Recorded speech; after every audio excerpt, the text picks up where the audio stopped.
네, 월요일 경제읽기 경제 돋보기죠. 김방희 생활경제연구소장과 함께합니다. 안녕하십니까? 네, 안녕하세요. 오셨습니까? 네. 네. 지금 먼저 가장 뜨거운 경제 이슈를 짚어보는 이슈 대담부터 시작하도록 하겠습니다. 요즘 가장 뜨거운 이슈하면 역시 국민연금이 아닐까 싶은데 그렇죠. 예. 지난주에 공청회를 열었죠. 네, 그 두 가지 안이 자문위안으로 제시가 됐습니다. 그러니까 두 가지 개념을 이해하셔야 되는데요. 하나는 보험료율이라고 소득의 얼마를 보험료로 내느냐 하는 예. 거하고 또 하나는 소득의 얼마를 연금으로 받느냐, 이건 소득 대체율이라고 하는데 이 두 가지를 묶어서 두 가지 시나리오를 제시한 거죠. 예. 우선 가안이라고 불리는 첫 번째 안은 현행의 45% 소득 대체율을 그대로 유지하는 겁니다. 대신에 당장 내년부터 9%의 보험료율을 2%포인트 올려서 11%로 올리는 거고요. 또 하나 나안이라고 불리는 두 번째 안 같은 경우에는 예. 소득 대체율을 현재 계획대로 2028년까지 45%에서 40%로 내려서 그야말로 덜 받는 거죠. 대신에 보험료율은 현재 9%를 2029년까지 단계적으로 예. 13.5%까지 인상하는 안을 담고 있습니다. 둘 다 더 많이 내는데요. 나안 같은 경우에는 덜 받는 옵션까지 포함을 시킨 거죠. 굳이 분류를 하자면 가안은 그나마 대통령 공약에 가까운 안, 예. 그리고 나안은 그나마 후세 부담을 덜 주는 안, 이렇게 보시면 되겠습니다. 말씀하신 대로 이 처음 거론된 개편안 언론 보도 나오고 그렇죠. 어마어마하게 정말 반대 여론이 많았는데 9%에서 지금 11%로 올리는 거 아니면 9%에서 13.5% 올리는 거 둘 다 돈 많이 내는 거라는 거를 국민들이 딱 받아들였을 때는 일단 화부터 날 것 같은데요. 어떻게 보십니까? 그래서 대통령 질책까지 사실 있었는데 이 언론에 유출됐던 안과 큰 차이는 없어요. 그러다 보니까 국민들도 의아해하는데 그만큼 국민연금에는 묘수가 없다는 뜻입니다. 다만 그 공청회 전 언론에 유출됐던 것과 약간의 차이가 있는 대목이 있는데 그 비판적인 여론 가운데서 가장 나빴던 게 연금 수령 연령을 68세로 올리는 거였어요. 그 소득 공백이 워낙 길어지니까 이거 어떡하란 얘기냐 이런 건데 이 안이 이번 나안에서 약간 그 부수적이자 보조적인 안으로 등장했습니다. 이걸 무조건 하겠다는 건 아니고 나안에서 이제 단계적으로 2043년까지 예. 67세, 68세도 아니고 이렇게 하겠다는 거니까 당초 안에서는 많이 후퇴한 셈이라고 할 수 있겠습니다. 그게 유일한 차이입니다. 네, 알겠습니다. 그래서 앞에서 정리를 해주신 게 가안은 대통령 공약에 가까운 안, 그리고 나안은 후세 부담을 그나마 줄이는 안이라고 하셨는데 네. 그럼 이게 장점인 것 같고요. 단점은 어떤 게 있습니까? 그러니까 지금 보험료율을 대폭 인상하는 게 워낙 정치적으로 부담스러우니까 네. 이걸 늦추려면 사실 소득 대체율을 낮추는 방법밖에 없거든요. 무슨 얘기냐면 더 내는 걸 안 하려면 덜 받는 수밖에 없거든요. 그리고 그간 지난 두 번에 걸쳐서 그렇게 해왔고요.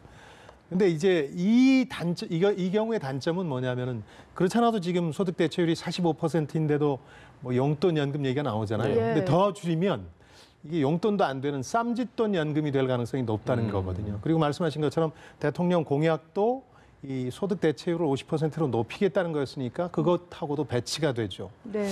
그러니까 어떻게 보면 연금 개혁안을 내놓는 정부나 부담을 져야 하는 국민이나 매를 맞아야 하는 건 불가피하다.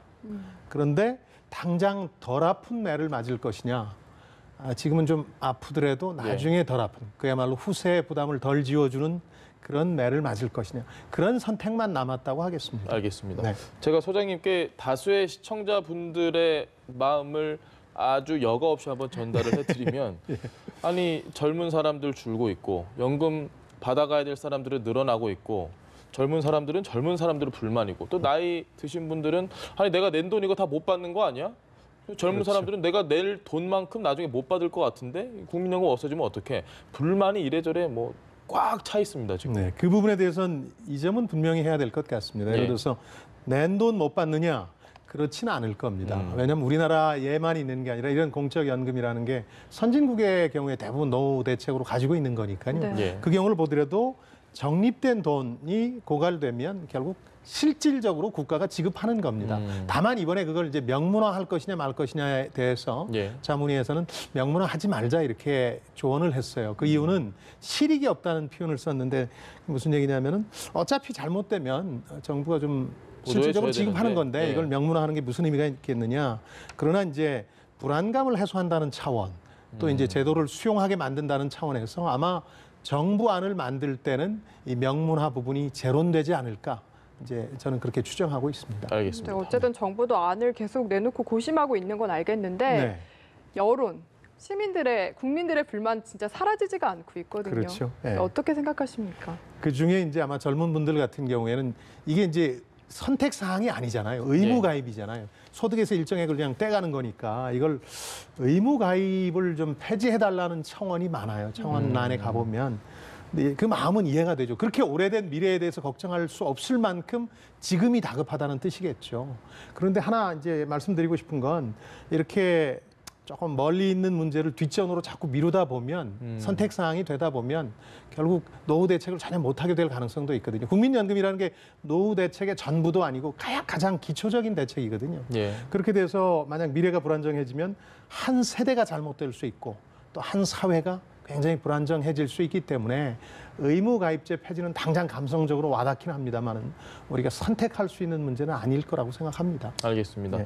국민연금을 손질하는 문제만 나오면 여론이 정말 민감하게 반응을 하기 때문에 이 네. 이야기 나오면 항상 정부는 아주 부담일 것 같습니다. 이 문제를 도대체 어떻게 해결을 해야 될까 고민입니다. 다만 이번 일을 통해서 정부도 하나 배워야 될 게 있다고 생각하는데요. 그 보험료율 인상 여론을 좀 조성하기 위해서 일종의 언론 플레이를 하다가 자문위안이 정부 안으로 잘못 알려져서 분노가 더 커진 거 아니겠습니까? 네. 그리고 부정적인 얘기를 할 때는 그만큼 조심스럽게 해야 됩니다. 그래서 더 진솔하게 상황을 알리고 사회적 합의 과정을 만들어내기 위해서 노력해야지 여기서 뭔가 꼼수를 부리다 보면 국민들이 더 화가 나거든요. 이런 부분도 말씀드리고 싶고 지금 정부안이 이제 나와서 9월에 대통령 제가가 이루어지게 되고 10월 네. 중에 국회 논의를 할 텐데요. 개인적으로 묘수는 없다고 생각합니다. 다만 그 후세의 부담을 좀 덜 주는 안 정도를 도모하되 젊은 세대들이 가지는 불안감이 워낙 커져 있기 때문에 네. 국가 지급을 좀 명시하는 건 어떨까? 그런 옵션도 한번 고려하는 게 어떨까? 그런 생각을 전공법으로 해봅니다. 가긴 가야 되겠네요. 그렇습니다. 예. 알겠습니다. 네, 국민연금 여기까지 정리해 보겠고요. 다음은 한 주 빠른 경제 뉴스 이번 주 미리 읽기 살펴보도록 하겠습니다. 첫 번째 미리 읽기는요. 경제팀 고용 참사 벌어져야 내분 잡힐까?라고 질문을 해주셨는데 고용 쇼크라는 말이 등장한 지 얼마 안 된 것 같은데 고용 참사라는 말이 이제 나왔더라고요. 고용 쇼크라는 말로도 충분치가 않은 네. 거죠. 네. 그러니까 지난 5월에 신규 취업자 수가 지난해 같은 기간에 비해서 7만 명 늘었는데 이게 고용 쇼크라고 표현했거든요. 보통 한 20만 명 늘어야 일자리 상황이 괜찮다, 경기가 살아난다 이렇게 할 텐데 7만 명이니까 적다고 그랬는데 네. 지난달 같은 경우는 뭐 5천 명 증가하는데 그쳤기 때문에 고용 쇼크라는 말 자체가 좀 무색합니다. 무색하다. 그래서 고용 참사라는 표현을 썼는데요. 신규 취업자 수 증가가 10,000명 밑으로 떨어진 거는 그 글로벌 금융위기의 여파가 막 몰아닥치던 2010년 1월 이후에 8년 반 만의 일입니다. 예. 정말 지금 좀 심각한 것 같습니다. 오늘 예. 국민연금부터 해서 이 고용 참사까지 무거운 이야기가 많은데 어제 휴일 일요일인데도 긴급 당정청 회의가 열렸습니다. 그만큼 좀 이게 심각하다는 얘기죠 지금. 예, 심각하게 받아들이고 있는 거죠. 그러니까 이번 정부에 어떻게 보면 약한 고리가 경제가 될 수 있고 또 체감할 수 있는 성적표가 그야말로 이제 일자리 상황이라고 할 수 있는데 이게 너무 나쁘다 하는 여론이 비등하던 차에 이 숫자가 발표됐으니까 그야말로 발칵 뒤집힌 거죠. 그래서 정부와 청와대 여당 관계자들이 참석해서 회의를 했는데 뭐 뾰족한 수는 없는 상황입니다. 예. 다만 일자리 상황에 대한 인식차는 이번에도 드러났는데 우선 이제 김동연 경제부총리 같은 경우에는 민간 기업의 일자리 창출 능력을 높이겠다. 이걸 위해서 필요하다면 기존의 경제 정책을 개선하거나 수정하겠다 이런 표현까지 썼고요. 예. 뭐 그 자리에 참석하지는 않았습니다만 이제 장하성 청와대 정책실장 같은 경우는 기존에 펴온 정책들이 효과를 낼 때까지 좀 인내심을 가지고 기다려달라 이런 입장을 표명했거든요. 그러니까 자영업자 대책이라든가 상가 임대차 보호법 개정 같은 것들이 좀 이루어지면 자영업자가 좀 상황이 나아질 테고 지금 이제 산업별로 구조조정들이 진행 중이거든요. 예. 이것 때문에 일자리 상황이 안 좋은데 이게 안정이 되면 일자리 상황도 나아질 것이다 이런 인식인데 결국은 이제 고용 참사에 대한 대책을 마련하는 자리에서조차 경제팀의 인식차가 좀 드러나는 선에서 마무리가 됐는데요. 예. 공은 당으로 넘어갔습니다. 당 쪽 입장은 아직 어느 쪽인지 분명히 밝혀지지 않고 있는데 원인 분석부터 명확히 하겠다 이런 입장을 밝혔고요. 오늘 방금 전에 열린 그 수석보좌관 회의에서도 예. 문 대통령이 이 문제에 대해서 결과에 직을 걸고 대응해달라. 이 얘기는 결과 나쁘면 잘릴 각오하라 이런 얘기거든요. 이런 얘기했고 또 경제팀의 팀워크도 주문했습니다. 알겠습니다. 상황이 아주 심각하다는 건 알겠는데 지금 엇박자를 계속 경제팀이 내고 있거든요. 그렇습니다. 그래서 아예 합숙해서 입 맞추고 오라고 하셨던 이야기가 생각이 나는데 그러진 않은 것 같습니다. 그렇죠. 이제 기업 현장 간담회 둘러싸고 언론 플레이 또 유감 표명이 벌어지면서 이견이 노출되니까 예. 이런 일 좀 막아보자 그래서 주기적으로 조찬을 하기로 했어요. 경제부총리와 정책실장이란 두 좌장이. 근데 밥으로 해결이 잘 안 될 문제 같습니다. 결국 두 사람 모두 혹은 두 사람 중에 하나가 고용 참사를 맞아야 즉 일자리를 잃어야 해결되는 문제 아니냐 이런 얘기가 세간에 지금 팽배합니다. 알겠습니다. 민주적인 정부에서 이견이 있을 수 있죠. 그런데 예. 지금 부총리의 접근법은 지나치게 낡은 접근법이고 장 실장의 접근법은 너무 경직된 기존의 정책만 고수하려는 그런 스타일이어서 국민들이 보는데 조금 언짢거든요. 뭐냐면 불은 났는데 이미 자꾸 이제 소방 대책이라든가 화재 원인에 대해서 왈가왈부만 하고 있으니까 좀 답답한 심정이 된 거죠. 이건 어떻게 생각하십니까, 소장님? 네. 오늘 그 하태경 바른미래당 의원이 네. 아무래도 현장을 잘 모르는 사람이 지금 청와대 경제를 담당하고 있다라고 장하성 실장을 겨냥해서 비판을 했거든요. 그렇죠. 근데 장하성 실장 하면 경제 전문가라고 저희는 알고 있는데 경제 현장을 잘 모른다. 이 부분은 좀 간극이 있는 건가요? 개인적인 능력의 문제는 아니라고 보고요. 저는 이렇게 봅니다. 자꾸 옛날로 돌아가자는 방식으로 이 논의가 진행돼서는 안 되거든요. 저는 말씀드렸지만 유턴하면 안 되고요. 네. 대신 워낙 속도가 더디니까 추월 차선으로 진입을 해야 되는데 혁신 성장, 기업들이 해줄 수 있는 역할은 바로 그 몫이라는 거죠. 그러나 그렇다고 해서 우리가 다른 것들을 포기하면 안 되거든요. 기업 활력 살려주는 건 좋은데 그동안 강조해왔던 소득주도 성장이라든가 공정 거래의 문제 같은 걸 포기하는 방식으로는 안 된다. 그건 옛날 방식으로 돌아가자는 것이다. 뭐 그런 정도로 매듭을 짓겠습니다. 알겠습니다. 자, 두 번째 미리 읽기 짚어보도록 하겠습니다. 자영업자 대책. 결정적 한방이 없다. 좀 무거운 주제가 오늘 많습니다. 상당히 이 자영업자 같은 경우는 정부가 지금 내년 말까지 세무조사를 유예해 주기로 했는데 이것 가지고도 논란이 되고 있습니다. 그렇습니다. 이제 납세자 연맹 같은 시민단체에서 문제를 제기하고 있는데 일리가 있습니다. 그 증세 예외를 두는 거니까 이게 또 다른 문제를 불러올 수 있다는 건데요. 문제는 자영업자 문제에 결정적인 도움도 별로 안 되고요. 세무조사가. 그렇다고 해서 또 다른 문제를 야기시킬 가능성이 없는 것도 아니어서 이 두 가지 문제 때문에 이게 싹 좋아 보이지는 않습니다. 14일에 이제 대통령이 주문을 했고 국세청도 호응했는데요. 그 자영업자들 반응도 좀 시큰둥합니다. 왜냐하면 세무조사라는 게 우선 소득이 잘 노출되지 않던 시절에 그걸 많이 이제 줄여서 신고했잖아요. 그러니까 이제 세무조사라는 게 무서운 방망이였는데 지금은 신용카드 때문에 소득을 줄일 수가 없어요. 그래서 그런 얘기도 자영업자들은 하거든요.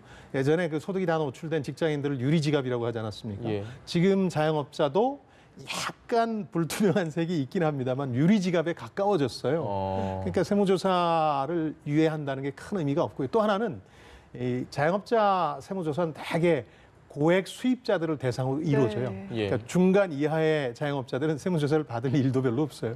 그러니까 이걸 유예해 준다는 말이 가지는 게 굉장한 선심 같지만 사실 피부에 와닿지는 않는다는 거죠. 그러니까 알겠습니다. 실질적으로 좀 어려운 자영업자분들에게는 아예 도움이 안 된다고 의미가 없다는 거죠. 되는 거네요. 그런 반응들이 있습니다. 어쨌든 지금까지 자영업자를 위한 뭔가 대책들은 결정적인 한방이 없다고 하셨는데 이번 주에 또 발표를 하죠. 주초에 발표를 하죠. 이번에는 이제 사실 그간 거론된 모든 방안을 다 수집해서 현실 가능한 것들을 다 발표할 예정입니다. 범정부적으로 이 대책에 참여하고 있는데요. 뭐 기획재정부, 공정거래위, 금융위, 중소벤처기업부, 국세청 등이 다 참여합니다. 그간 요구한 것들 가운데서 상가 임대차 보호 대상을 좀 확대해달라는 게 있었어요. 5년을 10년으로 해달라는 것도 있었지만 이 보증금하고 월세로 된 걸 보증금으로 환산하는데 이게 지금 서울시 같은 경우는 6억 천인데 웬만한 상가가 보호 대상이 아니에요. 그러다 보니까 그걸 좀 높여서 상가 보호 대상을 확대하는 거 그런 문제도 있고 또 그간 얘기가 많이 됐던 편의점 근접 출점 제한이 예. 있잖아요. 동종 브랜드는 250m인데 이종 브랜드는 이게 없다 보니까 바로 옆에 붙어 있어요. 브랜드만 네. 다른 편의점. 이걸 이제 80m 정도로 이건 법으로 안 되니까 자율 규제. 자기 편의점 업계에서 자율적으로 하겠다 하는 약속을 하는 거라든지 또 그동안 얘기 나왔던 신용카드 수수료 2.5%를 0%대로 어떻게 낮출 거냐 하는 부분도 포함될 것 같고요. 뭐 임대료 인하, 일자리 안정자금 확보, 근로장려금 확대 같은 것들도 검토될 모양인데 자영업자나 소상공인 입장에서는 뭐가 마뜩치가 않아요. 차는 참 많은데 손이 정작 가는 게 별로 없어요. 이분들이 요구하는 게 한 두서너 가지가 있는데 그중에 가장 핵심적인 것 중에 하나는 5인 이하 자영업자들 같은 경우 편의점이 대표적이긴 한데요. 이런 경우는 최저임금을 차등 적용할 수 있게 해달라. 근데 이건 정부 입장에선 최저임금에 예외를 두는 거니까 안 되겠다 이런 거고요. 예. 또 하나는 이제 담배 매출이 편의점에 상당히 많습니다. 담배 매출에서 세금 올라간 부분으로 담배값 뛴 거는 이건 매출도 아닌데 매출로 잡혀서 신용카드 수수료가 나가는 거니까 이걸 매출에서 제외해달라 이런 요구도 하고 있는데 이게 다른 품목과의 형평성 문제가 있어서 정부에선 허용해주기도 애매하거든요. 그러다 보니까 정작 소상공인과 자영업자들이 원하는 건 대부분 못 들어주고 그간 거론되어 온 것들만 종합해서 패키지로 내놓을 가능성이 있어서 뭐 이래저래 아까 그 앵커께서도 말씀하셨지만 자영업자 불만의 계절은 조금 더 갈 것 같습니다. 알겠습니다. 네, 어쨌든 처음부터 끝까지 좀 답답한 현안들 함께 짚어봤습니다. 죄송합니다. 네. 지금까지 경제일기 김방희 생활경제연구소장과 함께했습니다. 잘 들었습니다. 네, 안녕히 고맙습니다. 계십시오.